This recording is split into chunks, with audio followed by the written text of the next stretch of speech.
Halo, adakah yang mau sharing? Masih ada 10 menit kalau nggak ada yang tahu. Iya ya Mas Siti, apa yang Mas Siti omong ini benar. Saya juga pernah ngalami. Sering. Pernah jadi sering. Jadi apa ya, kekhawatiran nggak nyaman itu kalau misalnya tubuh saya sakit. Nah, Ini pikiran saya sudah kacau gitu. pengen mati, Bu. Iya. Bukan, maksudnya ini sakit apa lagi ya gitu. Kadang-kadang kayak berapa bulan yang lalu tuh dada saya sakit. Berandai-andai. Terus Ya. ini sakit apa gitu. Nanti kan ada bilang sebenarnya sakit kanker payudara seperti ini, Hmm. terus saya aduh ini kok apa Mirip gejalanya kok gitu. mirip ya gitu. Apa tuh Berat amat gitu. sakit. Terus apa jadi nggak nyaman gitu, jadi mikir gitu. Tapi benar kata Mas Siti, itu belum tentu kan, itu Hmm. mungkin karena pikiran kita. Mungkin ada orang cerita begini, terus saya nanggepin, oh saya apa sakitnya seperti ini, sebelumnya saya tidak tahu. Kan ada temennya mamanya Peter kan sakit seperti kanker payudara tuh cerita, Hmm. ini saya sakitnya dada saya sakit, saya nggak tahu, aku kira biasa-biasa aja, ternyata pas diperiksa ada benjolan gini. Nah itu dia dari apa bercerita tentang gejala sakitnya itu.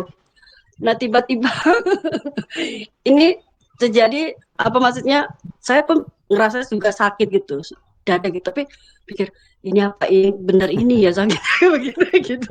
Jadi dipikir kebanyakan. Tapi Mas Andi bilang, oh, kamu lo pikirannya jauh, enggak kata gitu. Tapi ya saya nggak tahu juga, karena kan mungkin ayat saya kan udah lancar gitu, Hmm. tiap bulan dapat kan sejak ikut doa pelepasan itu. Memang kalau mau dapat tuh pasti dada saya sakit atau payudara tuh sakit gitu. Hmm. Mungkin efek dari situ juga bisa, tapi nanti kalau sudah ya sudah nggak sakit lagi gitu. Jadi pikiran saya itu kadang-kadang udah nggak nyaman nih kalau udah sakit sedikit. Suka melantur Mbak Siti. Jadi suka mikir aja, suka nyambung-nyambung kemana gitu. Ya. Ada masalah sedikit nyambungnya kemana-mana. Jadi udah nggak nyaman. Apalagi kalau misalnya dapat mimpi-mimpi yang apa ya, yang membuat saya tuh khawatir, Mengkonfirmasi. ini bener apa yang mau terjadi sama diri saya ya gitu. Kadang-kadang kan kalau mimpi itu kayak saya tuh mau jatuh, mau apa gitu. Jadi kan nggak nyaman, mau tidur pun nggak Ya. nyaman. Jadi buat mau ngapa-ngapain tuh nggak nyaman. Jadi mikir itu mimpi itu, mikir sakit ini. Apalagi kalau sudah asma saya kumat, yang benar. Panik Jadi attack ya, Bu. asma kumat. Uh, udah khawatir dulu, udah ketakutan, udah aduh apa yang terjadi, makanya berdoa berdoa terus gitu. Tapi kan ya puji Tuhannya sejak ikut doa pelepasan kan, biarpun ada maksudnya asmanya kumat tapi kan nggak masuk rumah sakit, nggak sampai gitu. Ya. Ya sebenarnya ini akar masalahnya kan takut mati gitu. Nah, tentu Jadi udah ya pikiran takut itu. kita semua pasti punya insting takut mati. Saya rasa tidak ada manusia yang nggak punya takut mati gitu. Kecuali ada beberapa kelainan lah istilahnya. Ada orang-orang yang tidak bisa merasakan sakit gitu, termasuk ketakutan. Itu udah dari anak ya, jadi ada beberapa anak yang abnormal tidak bisa, dia merasakan sakit itu tidak bisa, termasuk takut ya. Jadi misalnya kalau anak kan lihat binatang kadang takut gitu, dia nggak punya. Jadi orang tuanya yang harus menjagai karena si anak tidak punya takut. Dengan ular pun mungkin nggak takut gitu, itu kan bahaya. Jadi apa namanya, insting takut matinya nggak salah gitu. Yang jadi salah penempatannya gitu. Ya kita semua ada unsur takut matinya, tidak ada yang tidak. Tapi kita punya pemahaman begini, seandainya gitu ya. Ini ayatnya Paulus gitu. Bagiku hidup adalah bekerja, mati adalah keuntungan. Tentu ini abstrak sekali. Kok bisa Paulus bilang mati adalah keuntungan? Itu hanya omongan orang stres gitu. Orang normal pasti nggak akan berharap mati adalah keuntungan gitu. Kalau orang yang sudah sangat menderita, dia lebih pilih mati gitu. Itu keuntungan, membebaskan diri dari penyakitnya, dari sakitnya, dan macam-macam alasan lain. Tapi saya rasa ini omongan Paulus ini bukan omongan orang yang walaupun dia memang waktu itu banyak menderita gitu. Tetapi itu bagian dari dia orang yang sadar bahwa kalau belum jatahnya gitu, ia nggak akan mati gitu.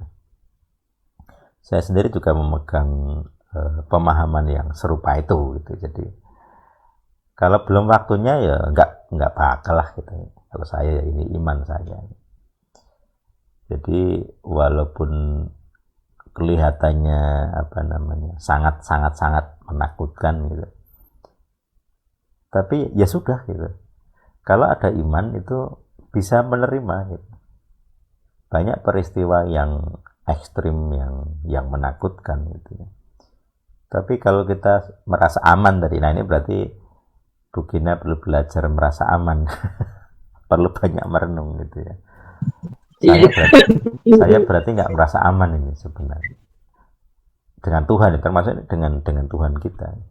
Berarti saya dengan Tuhan itu saya nggak aman dah. Saya nggak percaya dah Tuhan akan melindungi. Saya nggak percaya dah Tuhan akan menyembuhkan, gitu, memberkati. Jadi kita itu memang ini dulu pernah juga saya bahas. Kita tuh seringkali punya iman bahwa kita itu pasti gagal. Ini dulu saya bahas. Kita punya warisan iman, saya pasti gagal, saya pasti sakit, saya pasti nggak bisa. Jadi saya pernah punya pengalaman sakit yang didasari dan diawali iman bahwa saya pasti sakit. Aku nggak tahu bagaimana munculnya, tapi waktu itu saya begitu ya.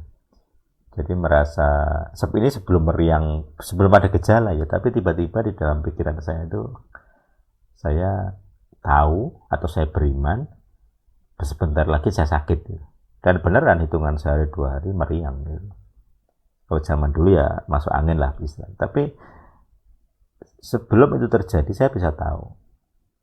Tapi karena waktu itu kecil saya nggak paham konsep yang sekarang. Kalau sekarang saya melihat di masa lalu, oh itu berarti seperti roh peramalan. Dia bisa meramal, tanda petik mengutuk ya. Kamu akan segera sakit. Tapi dia hanya memberitahu akan sakit. Masalahnya satu, kenapa dia tidak membantu kamu akan sembuh? Nah, gitu. Jadi akhirnya saya mengenali banyak ketakutan seperti itu atau apa ya bahasanya, pengetahuan seperti itu setanik gitu. Setan yang memberitahu, hei kamu akan sakit. Kalau itu Tuhan kan nggak mungkin membiarkan. Jadi kalau Tuhan melihat potensi kita sakit, Tuhan akan ngomong. Karena dia kan bapak kita ya, bapak ibu kita, dia orang tua, akan ngomong, kamu nanti akan sakit kalau ini pencegahannya ini obatnya ini. Itu kalau orang tua kan begitu. Tetapi karena ini setan yang nggak akan ngomong gitu, malah dijerumuskan. Kamu nanti akan sakit, tanda petik dia sedang ngomong di belakang gitu ya. Aku akan merancang kamu kena ini, kena itu, kena ini, kena itu, dan sakit. Nah, sampai aku puas gampangnya. Nah dari situ saya mengenali ini ya roh filosofi.